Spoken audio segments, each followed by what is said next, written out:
Hi, and welcome back to Practical Psychology Podcast. I'm Tara Steinberg. I'll be hosting today, and we have a lovely guest today. Vanessa is a mental health counselor intern beginning her practicum this September. With a foundation in education and a deep commitment to mental wellness, she brings a unique blend of empathy and insight into her work as a counselor. Her years as a teacher have honed her ability to connect with individuals from diverse backgrounds, foster trust, and create safe spaces for growth. She has been a teacher for 25 years. Additionally, she has also worked with clients one-on-one and has taught alternative healing workshops. She believes in being compassionate and offering a client-centered approach. Hi, Vanessa. Welcome to the podcast. Yeah.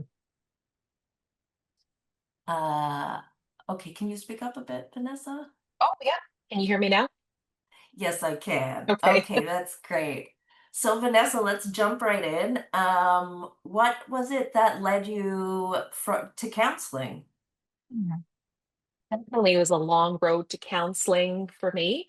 Um, I started off as always wanting to be a teacher. My mom is a retired teacher. I would go to school with her on my PD days, and I just loved the idea of being able to work with students to help them.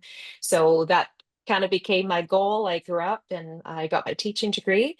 And years after teaching, after having children of my own, I began to look a little further into wanting to better myself personally. So I took an interest in alternative healing. I started with Reiki energy healing that led me to color and sound therapy and eventually to meditation and mindfulness. And I began hosting workshops, working with children up to seniors. And, I really enjoyed the work I was doing. I started to notice in clients, how much improvements they were making, just, working on themselves and having that self awareness. And so I started noticing even as a teacher, I'd have some more students coming to me and, asking me questions about things they were wondering about and bothered about. And so it kind of all came together. And what led me to counseling was I kind of felt like there were missing pieces of the puzzle. And after going to school and taking my courses and doing all the work I've done in the past little bit, I've noticed that those pieces of the puzzle are all kind of coming together.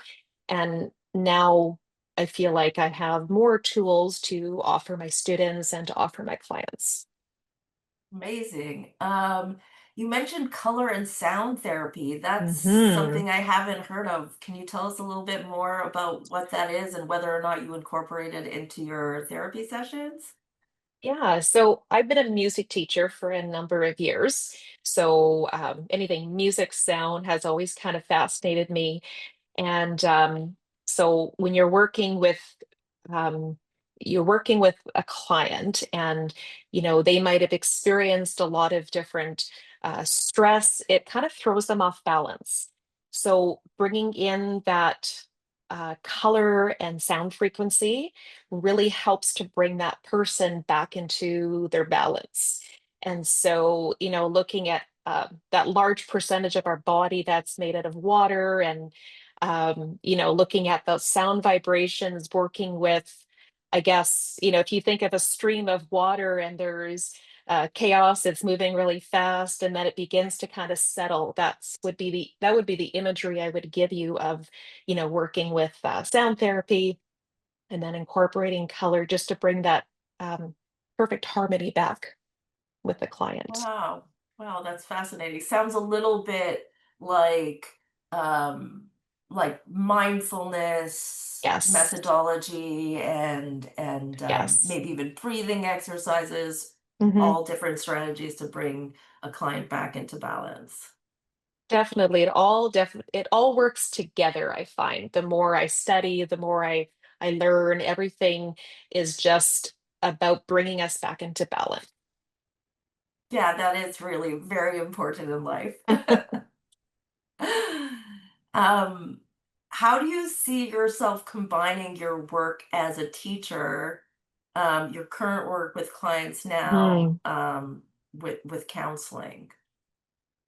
Like, there's a lot of skills that I have picked up over the years with teaching, definitely building that rapport with students, staff, parent, community, open communication skills. Working with students requires patience, empathy, but also it takes time to build that trusting, safe environment where a student feels comfortable and ready to learn. So I definitely think those are skills that I've developed over the years that transfer into counseling. I think having a client feel comfortable and safe in your space is very important. Having that empathy for them, where they feel loved and supported, and they're more, I think when a client feels safe and comfortable, they're more open to sharing and, expressing themselves emotionally in that environment. So definitely those skills do transfer over. Yeah, absolutely. I mean, you can't get anywhere really without having a good connection and base of trust with clients. Yeah. And is there a particular population you like to work with? Um, I'm not sure. I'm very open to working with various populations at this time. I've worked with children ages 5 to 12 for the past 25 years in the school.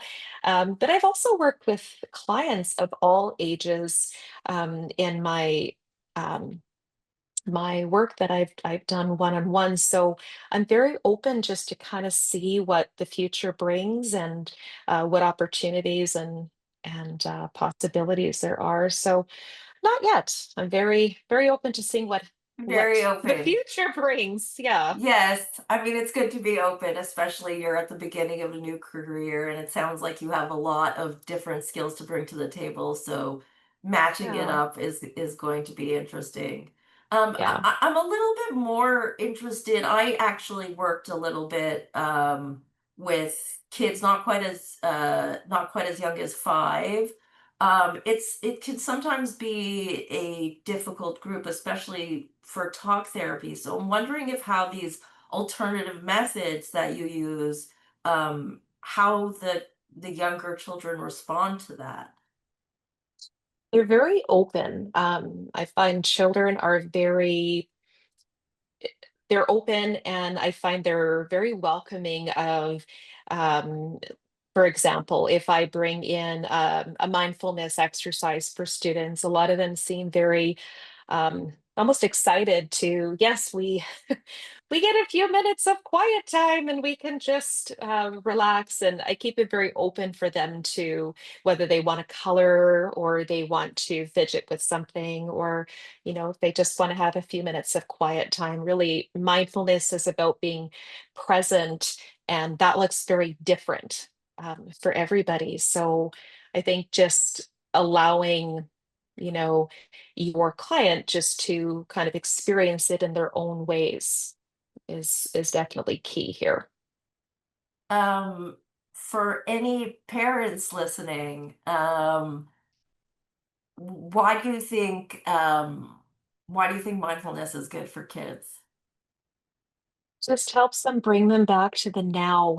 If they're worried about something, even as adults, we worry about things that haven't happened, maybe won't happen, perhaps will never happen. But, it's that loop that goes through over and over again. And just to bring them back to that present moment, it's that muscle you build, right? No different than going to the gym and doing your exercises. You build that muscle, and I think if they start as children to build those mindfulness skills and, being very present, I think that's very beneficial for them to navigate life challenges, especially being a teenager, being a young adult, and, whatever life throws at them, they have those tools in their toolbox to help them to cope. So it's very important skill to develop. Absolutely. There seems to be a bit of a gap in the mental health space for preventative Mhm. mental health, and sounds like, especially with kids, that's maybe starting to be addressed a little more. What do you think? Yes, it's definitely becoming something that I'm hearing more. Definitely something that, let's say 5 years ago, I was hearing about it, but now even more. That could be, because we had COVID pass through and we're seeing different types of things, but it's definitely more talked about, more encouraged now. And I think we're seeing that, being a little more proactive, um, it can help, in the future when they are experiencing, different difficulties and giving them the tools. Yes, absolutely. And I Mhm. wonder, do you find it um, easier to introduce mindfulness to kids or to adults? Definitely to children. Yeah. Yeah. I thought you might say that. Yes. Mhm. Yes.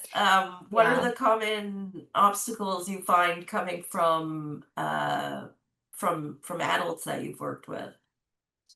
So oftentimes as adults, I find the biggest theme is just having too many thoughts going through and just having a hard time slowing down. I think we live in such a fast-paced world and, um, we're always supposed to be multitasking, right? So, if I'm doing a mindfulness activity, they might be thinking of something they have to do later, in an hour, the next day, or they're wondering about their kids. And I mean, I understand. I've been there. I've experienced that. But again, it's that muscle, And so, even though it does require maybe more repetition, and maybe, more often that I would work with an adult for that. I do think eventually they do see the benefits and you start to see a slight shift. I've had adults say, like, wow, I stopped the other day, or I just parked on the side of the road and I took a few deep breaths and I looked at the trees and I was able to reset myself, as an example. So yeah, you do see the shift over time with adults for sure. Absolutely. And I love the metaphor of going to the gym. I've used it myself because Hmm. I do find that a lot of adults also feel that you almost feel guilty for not multitasking, and mindfulness is actually the opposite Yes. of multitasking. Yes, we're undoing. Yeah. Yes. So, but it is beneficial. And I mean, I understand the multitask. I have to multitask some days, but it's that it's just kind of, anchoring you back in and just it's like pressing that reset button. And then you're actually able to do more. Yes. You really are, just by bringing yourself back to that present moment and awareness. It sounds opposite, but you're actually able to accomplish more if you're in that place of being present. Yes, absolutely. That's something I Yeah. tell my clients as well. I love throwing in how actually, although it sounds counterintuitive, that it Yes, actually increases productivity it and does. increases insight. So sometimes we have to Yeah, undo the work of society. it's true. It's true. And there's, many, many benefits as you're aware as well. Just being fully present. Are there any specific modalities that you're drawn to in your work with clients other than mindfulness based work? Well, definitely, when I look at CBT, it's definitely something that incorporates mindfulness. And then there are third wave modalities that have come through that also incorporate mindfulness. So I think, and it incorporates mindfulness in different ways. Yes. So I definitely feel that I'm very open to exploring those modalities with clients and tailoring it to the client. So maybe a visualization would be, or a progressive muscle relaxation might be more beneficial than doing deep breathing with, a client, depending on their life experiences. Hmm. One size does not fit all. So I'm definitely open to, taking that umbrella of mindfulness and then working with clients, but tailoring it to what they need. Right. So I'm guessing you're referring to therapies like ACT therapy, acceptance Yes. and commitment, and Yeah. maybe dialectical behavioral therapy. Yes. Yeah. Yes. Yeah, definitely. So I do look forward to working with clients in that capacity and exploring what's best for them and what's the most helpful for them. Very good. Very good. We are actually running out of time, but where are you based, and what do you think, if clients are considering coming to you, what do you think you want them to know? I'm based in Edmonton, Alberta, and I think I'd want clients to know that even though you feel stuck, it is something that can be temporary, and working with someone who is a good fit can definitely help you to work through those patterns of being stuck and find more, proactive ways to become unstuck. Wonderful, wonderful. Um, so lastly, how do people reach you if they'd like to book you? So I have my email, being Warren's therapy at outlook.com. I have a YouTube channel where I've posted a couple I was going to say mindfulness tips, positive psychology hacks. And so they can search me there. They can email me, and I really looking forward to my work with clients this fall. We're gonna put all those links below the Okay. video so people can reach you. Um, last question. Can you give us one positive psychology hack now? And so I actually just put one up the other day that is so powerful, and it's just one little word. So that power of yet. So oftentimes, and I've seen this with myself, people I'm surrounded by, but I can't do this, or I'm not good at this, or I can't get it. And just adding that word yet is so incredibly powerful, because just because something is not happening presently, it doesn't mean that it will never happen. So, you know, I can't get through this. I can't get through this yet. I can't move forward yet. Just that small word makes such a powerful difference in your mind shift. And if your mind shifts, you can really do anything. Yeah, changing language can be a very powerful It tool. does. Yes. All right, on that note, we're going to say goodbye to Okay. you for this week, and we will be back next week with another practical psychology podcast. Thanks so much, Vanessa, for joining us today. Thank you, Tara. Thank you for your time today.